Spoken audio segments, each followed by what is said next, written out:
the big issue I'm noticing here is that I can't pass the wave. Oh, no. Okay, this is very, very good. Today we're going to be testing a very exciting new model, which is of course Gemini 3 Pro Deepthink. This is a special version of the Gemini 3 model, which is just kind of smarter, I guess, could be put very simply. Now, historically, and when I say historically, there has been one other Deepthink model from Google, which was Gemini 2.5 Pro Deepthink, and that was only available to Ultra subscribers, as this one currently is right now. So basically, I am going to perhaps clickbait this video because it was an expensive subscription that I had to go and re-up. I didn't have the Ultra subscription, but I do really want to try this model, so I splurged for the extra.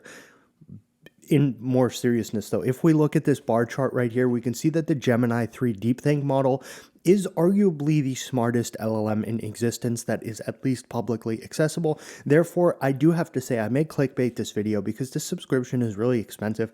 And two, I think there is some level of justification just by looking at this chart.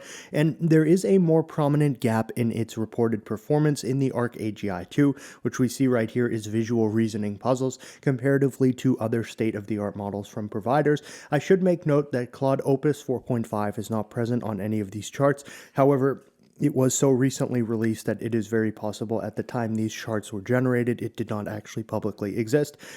So maybe those will get regenerated. But regardless of that, Gemini 3 Pro Deepthink is likely going to remain on top for the near future, at least. In terms of what makes this model so special, we can see a little bit of pertinent information explaining that right here, where they mention that this is because it uses advanced parallel reasoning to explore multiple hypotheses simultaneously, building on Gemini 2.5 Deepthink variants that recently achieved gold medal standard at the IMO and at this. So basically, and this is going to be a very, very simplified explanation, but imagine like a traditional LLM is just having a single person in a meeting room kind of working on a task themselves, and this could be thought of as having a few other people in that room as well. They're all working on the same task, but they're trying to come to the conclusion in their own ways, and then they kind of can cross-reference with each other to pick out like the best attributes that each of them has thought of to achieve a specific goal. Again, that is a very simplified way of putting it. However, it means that this model is supposedly very, very smart. So we are going to do a browser-based operating system test, but because I don't know how many times I will be able to use this within a specified allotment of time, I'm going to push this a little further, which is the first time we've done that. It needs to have a series of functional games included within it as well. So we'll just kind of give this a bit of a more difficult task, I suppose. Now, I guess we can just take a quick peek at what this actually looks like visually when it's functioning. I don't know if it's going to... Okay, so this is just what was shown as well with Gemini 2.5 Pro Deepthink, where it just says responses with Deepthink can take some time, so check back in a bit. It doesn't really show you anything. All right, let's check out our Gemini 3 Deepthink browser OS. Damn, all the smart models are going very retro now, and I love it. This is like the third time this week I've seen this beautiful teal background, which is reminiscent of days gone past. Okay, so we don't have a right click. That's okay. We do have a clock. That is the correct time. Very retro. The icons, I'm going to say, I do like. The snake icon is done well. Tic-tac-toe is done well. The abacus, of course, the preliminary calculator. And then a notepad. Let's check our start menu. Okay. Simple, but elegant. First, let's just do the boring ones. Okay, notepad. Not bad. Calculator.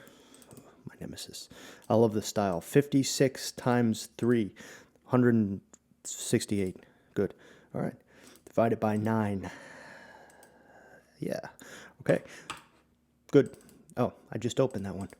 I did just wake up. All right. Let's try this. So I would assume that I am player X. Go in the middle. That's the way to win. So it's time for player O. So I am also player O. Well, I'm going to win this game. Player X. Player O is not very good. Let's see what happens if we swoop this in. Player X wins. All right. Simple. Elegant. Snake. Ugh, I hate this game. I don't hate this game. I hate my lack of ability to play this game. Now, I'm noticing, and I may be incorrect. Okay, actually, first and foremost, this is kind of cool. It did a nice job on the snake icon. Now, I believe the snake is supposed to have food, and it is supposed to grow in length when it eats said food, therefore making the game iteratively more difficult. I noticed a distinct lack of food here. Regardless, you know, it's retro style. I like that. I don't think I denoted any retro stylistic design in the prompt, but it did just decide to do that. So overall, it did what we asked. And again, this is almost akin to taking like a very expensive Italian sports car to go get groceries at the supermarket in terms of this task given to this caliber of a model. But the argument could be made that it is fun to do such a thing. All right, we're going to try our flight combat simulator game. Now again, I don't know how many specific uses we'll get within an allotted slice of time for this model, so I'm hoping to at least be able to get this, which can be just like a fun web graphics-based game. I would like to try the C++ racing game prompt and maybe a Python first-person shooter test if we do get all of those, which would be really awesome. It's doing the same issue that it did with Gemini 2.5 Pro Deepthink, which has the potential to completely blow up the investment I've made in this video, which is extremely frustrating. Yes, it does not count against my Deepthink request, but if the Deepthink model doesn't I've had to bring this therapy dog just in anticipation of another failed result, so I don't freak out. I am being somewhat sarcastic, but this is Betty. Yes, it worked. All right. You're my good luck T9. And something interesting to note is the prompt for this actually does say if you lose, it should show the plane spiraling to the ground and then just reset. So, all right, first and foremost, I'm impressed just with the rotation showing the background. All right, we have our, let's just start simple. We'll start with the interceptor. And the mouse controls the plane. Okay, great. Oh yeah. All right, this is, well, I haven't seen, this is not, okay. W is boost. All right, there's the enemies.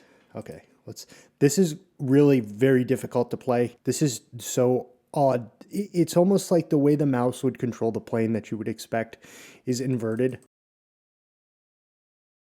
I have too much fun with these, to be honest with you. I have far too much fun. All right. Oh, yeah, okay.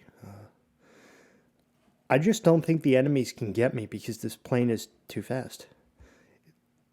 Oh, wow. All right. Oh. All right, let's try a different plane. I do want to crash here because that crash animation was kind of dark. Watch this, like, critical failure. Also, that's like, okay. All right, let's try the Iron Wing. All right. Please, yes, yes, yes. Yeah, get slapped on. All right.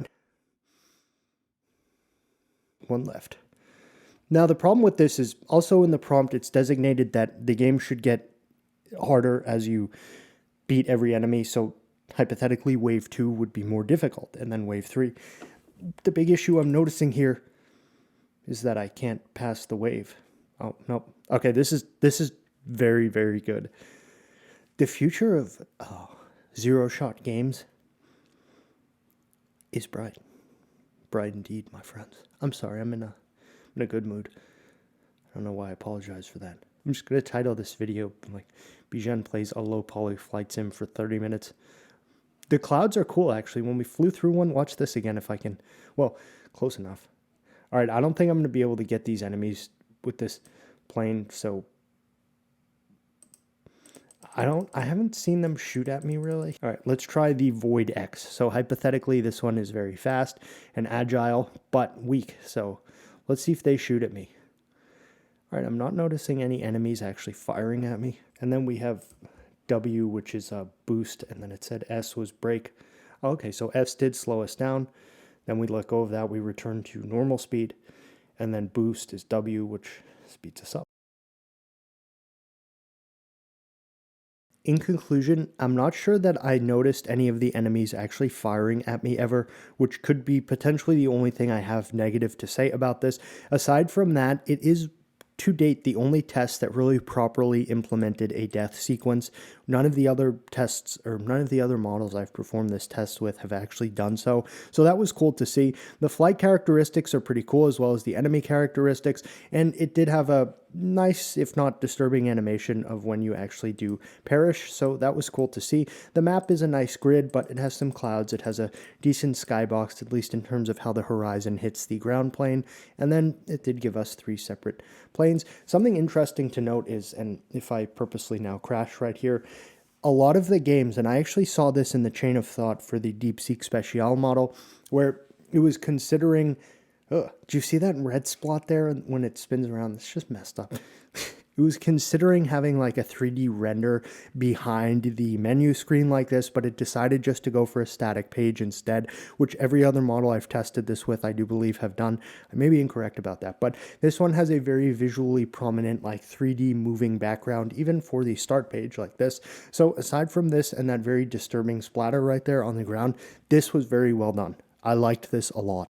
Now we're going to try a C++ racing game. It is basically a racing game that should have graphics reminiscent of a low poly rally game.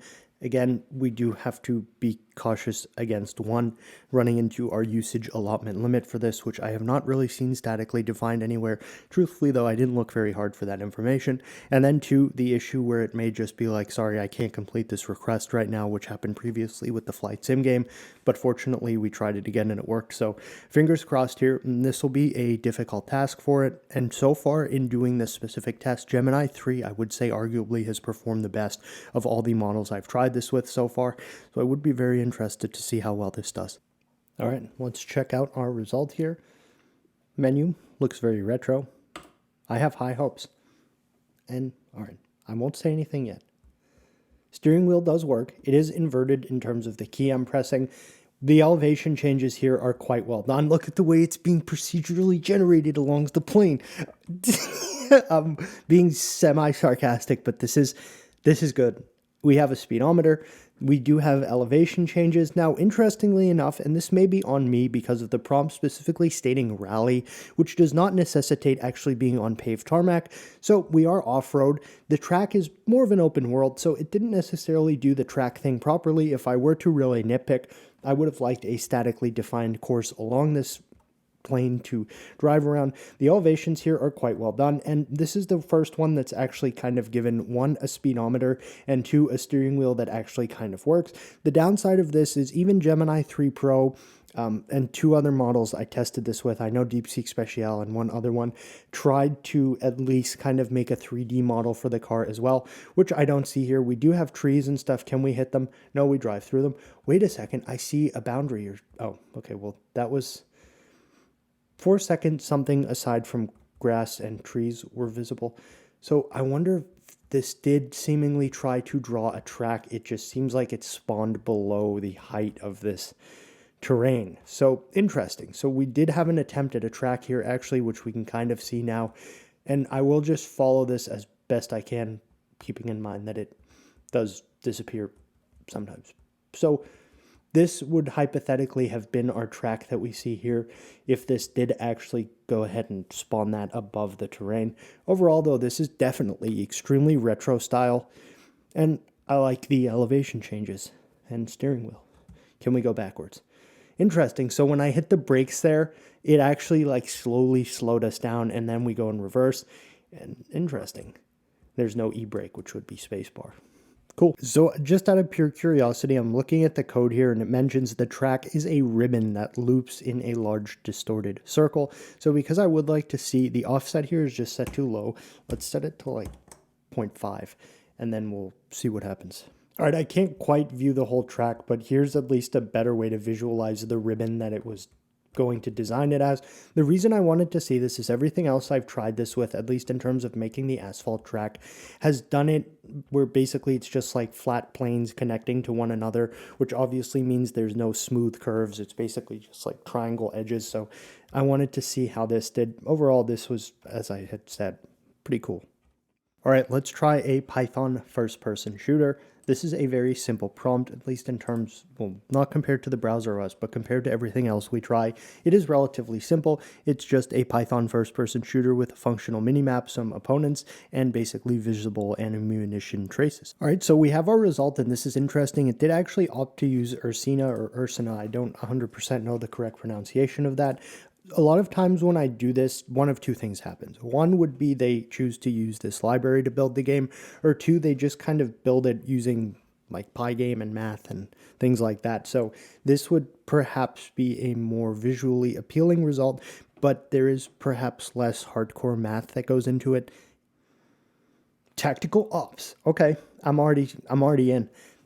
Start game. All right.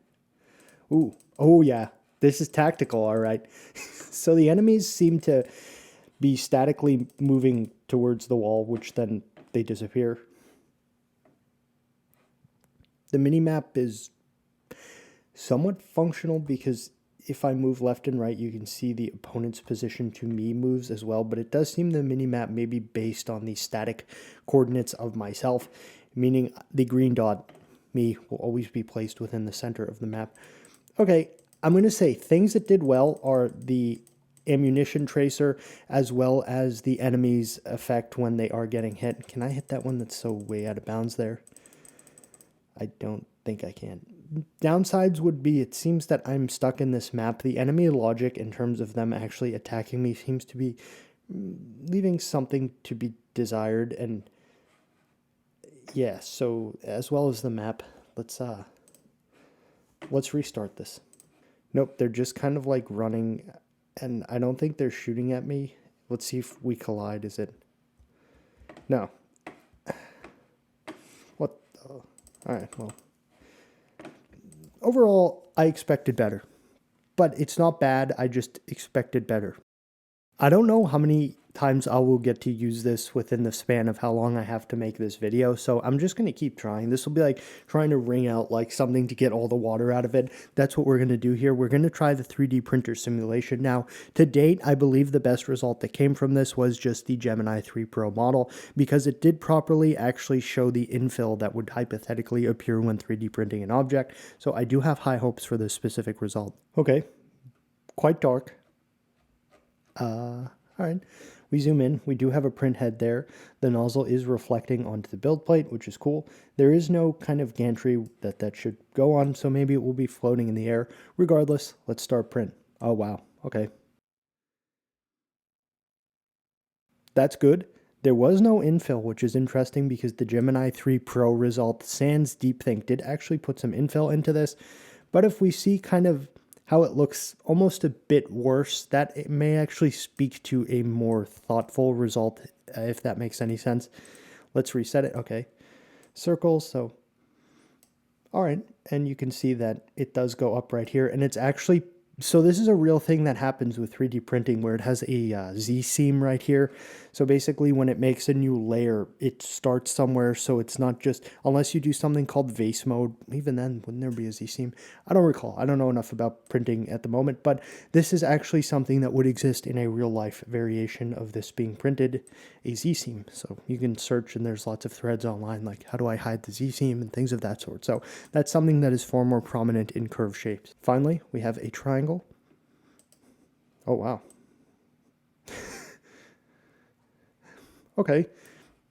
I guess I don't have a ton to say. I want to just try it at max speed. Oh, jeez. Okay. The triangle one was very fast anyway, so yep. All right, and then we'll try our circle. All right, and we have a printing status. Acceptable. I don't have a ton to say about this one. For our final test here, assuming that we still are allowed to use this, which I think we are, which is cool, we're going to do the wave physics test, where basically it creates a self-contained HTML file, which has a bunch of different oscilloscope style things. Basically, we take an input text, we turn it into binary, and then we kind of make a wave, and we modulate that wave with the signal from the information of that binary, and then it gets demodulated, and then it gets turned back into ASCII, and then it gets displayed back to us.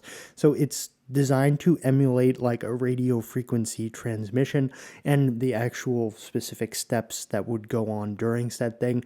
Again, this is a test that is harder to judge just I don't know, it's cool to see, and I wanted to implement something that's a bit more complicated than our usual tests. I tried this as well with the DeepSeek Special model, and this will be my second time testing it. Now, from just looking at the actual thought process that was displayed to us, it seems this will be somewhat animated, meaning like we see what we see right here. So this is cool. I do like the aesthetics it's chosen to have right here. Okay, so that was this signal right here, and then it's just showing us kind of a replay of how this would have looked. This is not like trying to show us in real time because it's only transmitted once, so it's just giving us a replay of that. So let's just do something simple like subscribe in 8 characters. So subscribe, transmit, and then we can kind of see this is how the waves would look. So I don't know, it's like you'll understand it if you, yeah. So, okay, let's increase the noise there. And all right, this is hard for me to parse. So hypothetically, it should just show like a different or a wrong character as the noise increases. I think it's actually attempting to, but this is almost reminiscent of one of those ocular exams where they make you look at text that gets harder and harder to read, because this looks harder and harder to read. So maybe this is just more of an animation of what this would happen. I will say though, something that I did not ask it to do is the way that the actual signal degradation, or at least, yeah, the signal degradation with the noise increase looks here. The visual effect for that is actually kind of cool, and I like that. And you can actually see that it changes the recordings of the waves as well. So with no noise and then with full noise. So that's kind of cool. At least at minimum, it did a good job of actually visually displaying that. And then you can kind of see like why it's going garbled. All right. Interesting and a cool looking animation. At least this would be like something you'd see in like a low-rent hacker movie where like the screen in the background would just have a looping version of this on it. All right.